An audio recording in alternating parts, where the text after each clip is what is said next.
What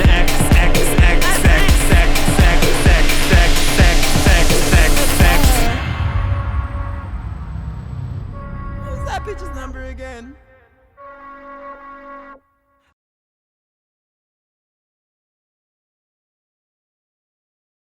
Hi, everybody, and welcome back to Healing on Franxx-TV. I feel like Oprah. Maybe that's what I think I want to be, is the new media mogul, pop star, queen. That doesn't matter. Anyway, so welcome back to Franxx-TV. Today in Healing, on part 4 of Healing, I want to talk about relationships. So far, we've covered sort of the meaning of healing, maybe what my journey looked like, and healing from society and like societal oppression and things like that. So today I wanted to talk about healing from relationships and maybe what healing looks like in relationships, and just a little bit about that. So first, before I even get started, when I say relationships, I don't mean intimate partnerships necessarily, although that is encompassed. I mean just relationships, period, like dynamics. So the relationship between you and your boss, you and your family, your chosen family, your partner, your friends, the person who works at the bodega down the street from you. All of those things encompass what I like to view as relationships. So I think first and foremost, I want to just go ahead and say this. It's okay to be vulnerable. And I'm saying this to myself too, but it's okay to be vulnerable. It's okay to expose yourself to other people. It's okay to let other people know who you are. And it's okay to let yourself be known. The ordeal of being known is so widespread in terms of like people suffering from it. But it's okay to let people know who you are and not want to control them. And I think that's the first place where healing occurs in a relationship, is being vulnerable. And whether that means letting someone know your ugly sides alongside your positive sides, letting people know what your secret dark opinions are and your thoughts and your feelings and the ways that you think about things. Those things are all really important. And when I bring it up in terms of healing, it's one of those things where it's double faceted. So you can get a lot of healing in a dynamic when you become more vulnerable and when you allow yourself to be more known, in that you exist in that way. There's been a lot of reading that I've done that talks about how like individual each experience is, and the difference between like my experience and someone else's experience down the street is that we both have the same level of reality. It's just our own individual realities. So the healing can happen for personal when you begin to share your realities with someone else, understanding the interconnectedness of both of your realities, if that makes sense. So you might have like a negative opinion about yourself, but like what some people might view as self-righteousness, or let's say in my case what some people might view as arrogance, can actually serve to inspire someone in another dynamic who lacks the confidence. And then that person who maybe lacks the confidence might inspire the arrogant person to be more humble or more creative or dive in further to who they are. Things like that. So it's about being vulnerable with other people, and it's about sharing with other people and understanding that that's like a necessity for existence. No one exists in a vacuum. No one exists without being in communication with another human being, as intimate or as or as impersonal as the relationship can be. It's necessary. We all need connection. That's like kind of the point, I think.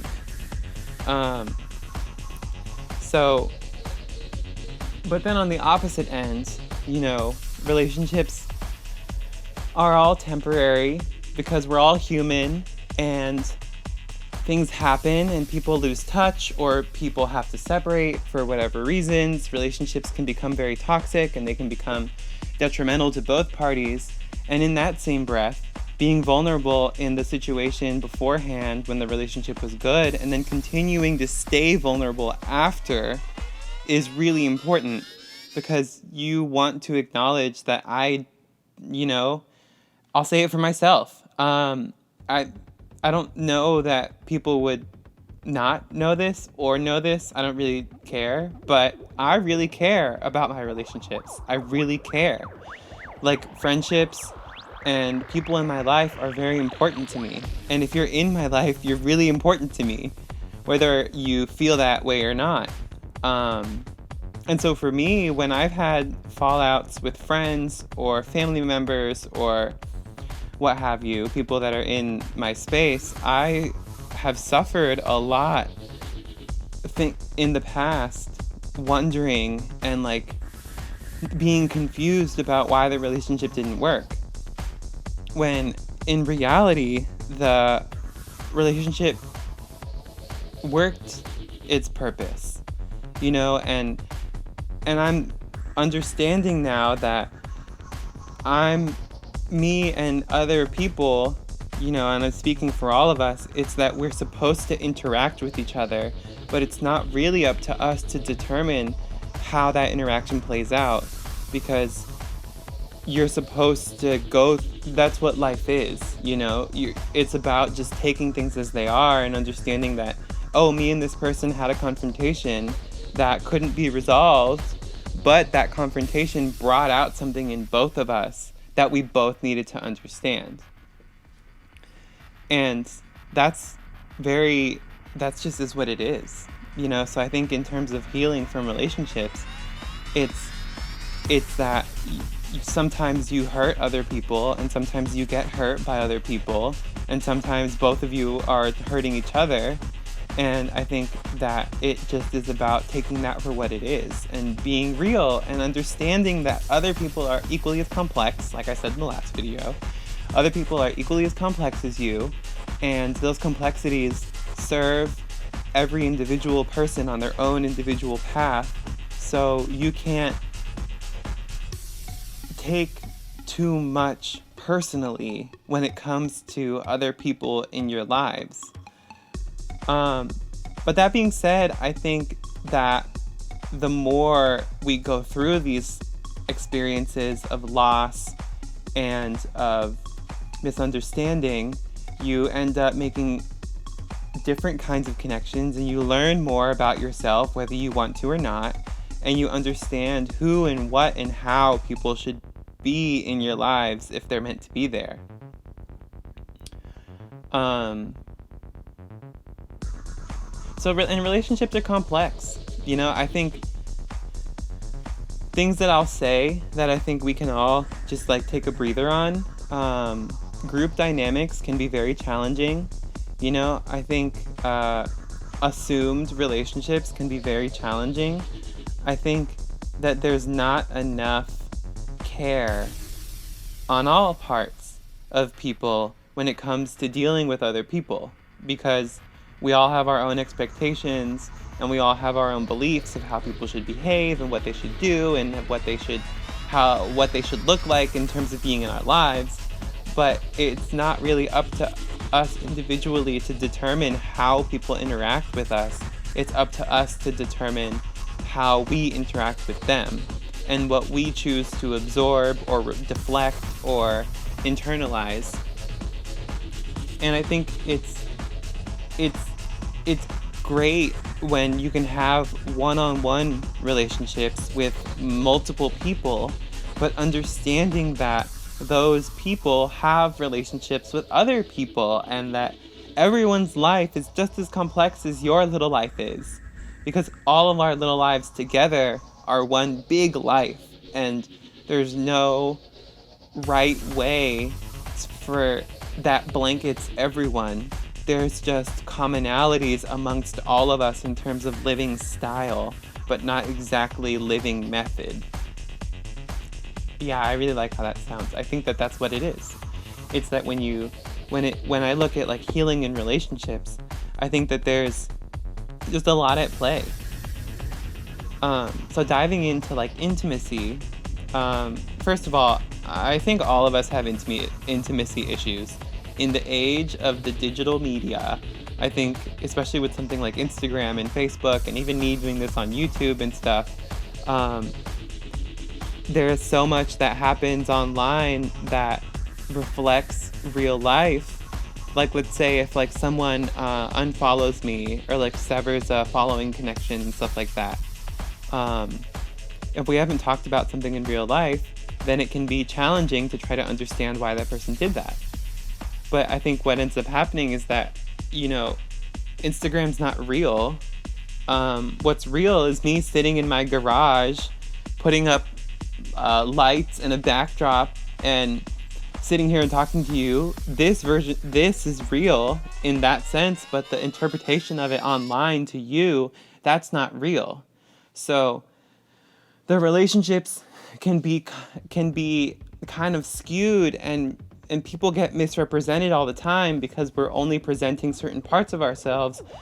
And in that, anybody who takes that super duper seriously and doesn't allow for there to be flexibility surrounding that can end up creating like modes of thought where, oh, well, this person on Instagram is like really fashion and confident and whatever. But then when you meet them in real life, they might have some insecurities that you won't see, and they might have some weird ways of existing and anxieties or depression and things that nobody would know about. And so I guess what I'm saying is that when it comes to intimate dynamics, especially in the age of digital world, it's really about connecting with that person and like connecting with that person. Like if you like what someone's doing, talk to them, reach out to them. Don't just assume a relationship with them. Don't see them at the club and think like, oh, we're friends because we're friends online. Like, no. How are you doing? Like, what are you up to? How was your day? Those things are just gone from the world now, I feel like. You know, we're entering a new space where people care about each other again. But I think that we're all suffering because we all are in these like false narratives and like false belief systems within ourselves. And you might see the web as like a real place, and it is very real, but it's also just a snapshot. This video that I'm making is a snapshot of who I am. It's not everything completely. Even if you watched all 12 videos, you would get a really good idea for who I am, but you would miss out so much of who the real me is. because the real me exists and the real you exists. And it's not until we reach each other in that existence that we actually exist together. Because at the end of the day, if you turn your phone off, I'm not in your life anymore. If I turn my phone off and don't check it for a million years, none of you are in my lives in that way. But you are, because I have connections with each of you, and I connect with the people that I connect with. So in terms of social media and like intimacy, I think it's important that we all remember that intimacy is something that's built over time, and relationships take work, and it takes a lot to understand someone else's reality while allowing yourself to be vulnerable enough for them to understand yours. And it's just not as simple as we want to make it, or as we want to believe that it is. It really isn't. I'm not saying that it should be hard, because it shouldn't be hard, but I'm just saying that it's just not what it's cut out to be online, okay? It's just snapshots.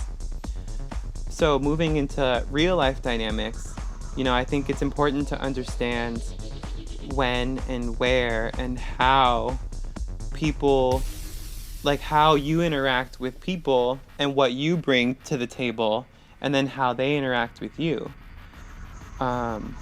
So that involves like boundary setting, understanding other people's boundaries and respecting them, but also understanding what your boundaries and necessities are, and knowing who you can count on to acknowledge them and who you can't. Like, I have come to learn that I have a lot of friends at varying degrees of intimacy and some respect certain boundaries and some don't, and some people are just not good for me altogether, and I'm not good for some people altogether, but that's just what it is, because there's room for all of us. So it's about, knowing who's gonna respect you and respecting those people and moving away from people who just don't. I'm not saying that, and the thing that's interesting is I think we fall into a category of like, oh, okay, well then ghosting and blocking and like block, like deleting people from real life and like deleting them online, so assuming that's a deletion in real life. Sure, that works because you stop seeing them as often. But in reality, I think what happens is that, and this is something that I think not a lot of people might think this and know this, but maybe we don't talk about it as often as we should. But sometimes there's like nothing you can do. Sometimes there's really nothing you can do for a relationship. Sometimes you really have to see someone suffer, and you just have to accept that that person has to suffer in that way, and that's it. And it sucks, because you want to help, and all of us want to help each other, unless you're a selfish fucking bitch.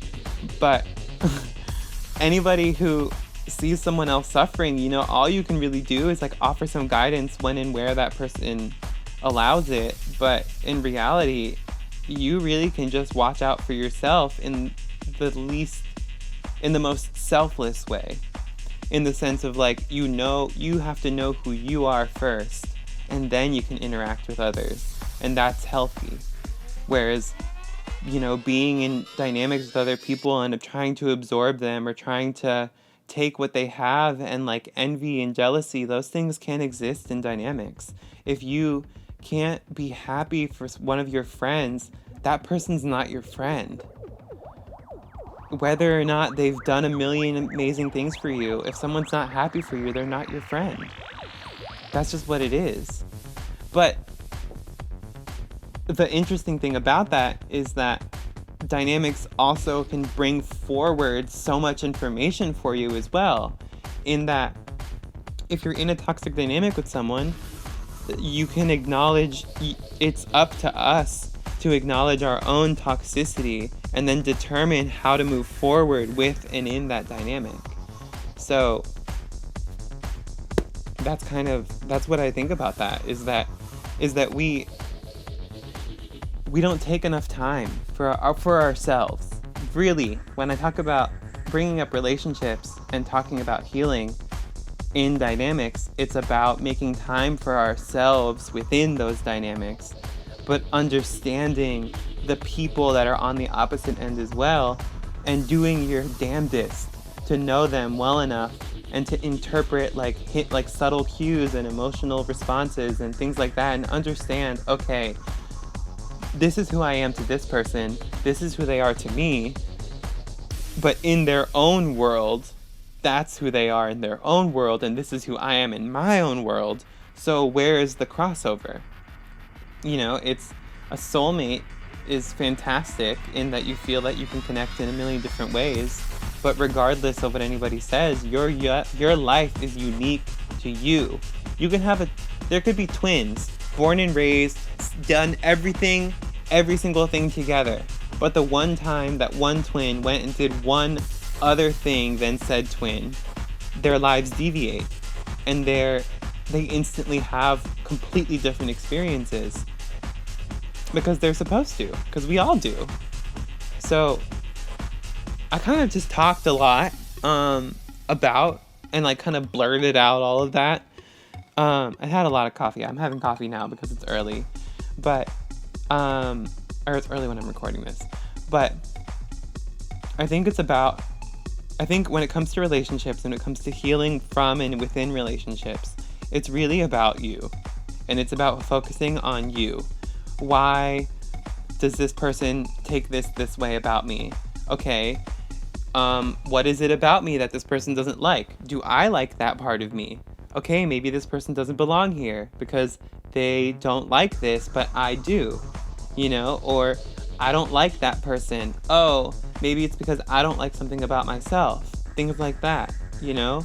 But it's about like taking the time, it's about stepping back, it's about understanding other people, it's about building a case of empathy for every person that comes into your life, but understanding where your boundary lies in forgiving and allowing that empathy.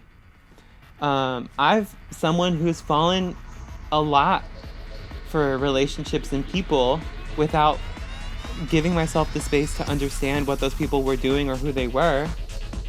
And I've learned to put myself first, and learned that people who put themselves first in their own lives make the best friends. And people who don't, the dynamic is very, very easily swifted into toxicity.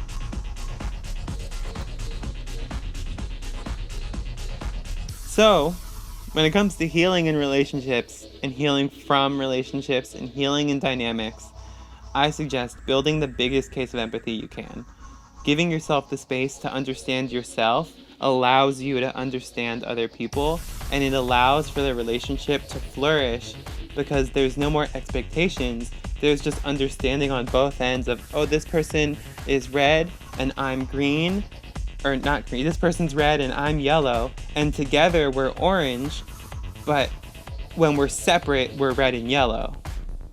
And being orange is our dynamic, but individually, they're yellow, I'm yellow, they're red. And then they go and interact with blue and become purple, but I go and interact with, blue and become green. You know, and so it's about understanding that web of things and understanding that individuals are individuals, and it's like individual, individual, individual, individual, and then there's just crossover between individuals, and then that's just what relationships are. And they're necessary, and vulnerability is necessary, and being known is necessary. These are all really inherently important things to being a person. So go be vulnerable. I used to be so afraid of love and vulnerability and intimacy. And I stand before you saying, bring it on. I want to cry in your Subaru Outback on the side of the highway because of something that you said made me feel crazy. And I want to tell you about it and talk about it, and I want to be real. And that's what it really comes down to, is about being real and expressing all sides of you without fear and without doubt.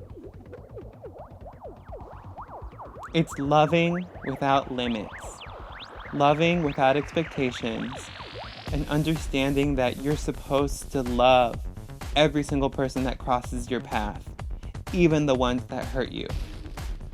Love is the solution. Love is what it's really, really all about. So that's part 4 of Franxx-TV. Part 5 is actually going to be the last episode of season 1. I'm going to take a month break because I have some things that I want to learn and I want to grow my skill set in other things. So I really need to switch my focus for a month. And then I'll be back for season 2, new set design, new outfits, new everything. Maybe I'll get a haircut. Just kidding, I'm lying. But it's been great. So stick around. You know, we have an interview with Vance coming up, and we have the last episode of season 1, Healing Part 5, The Future. So again, like I said, everyone go out and love somebody today. Love yourself.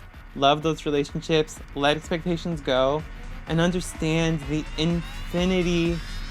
infinitesimal, unequivocal, existential love that we really all have for each other. And build that case of empathy and let go of the hate. Because that's the only reason why your relationships aren't working, is because you don't want to let go of the hate and you don't want to let the love in. So go let it in. Thank you so much, and I will see you all next Wednesday. Bye.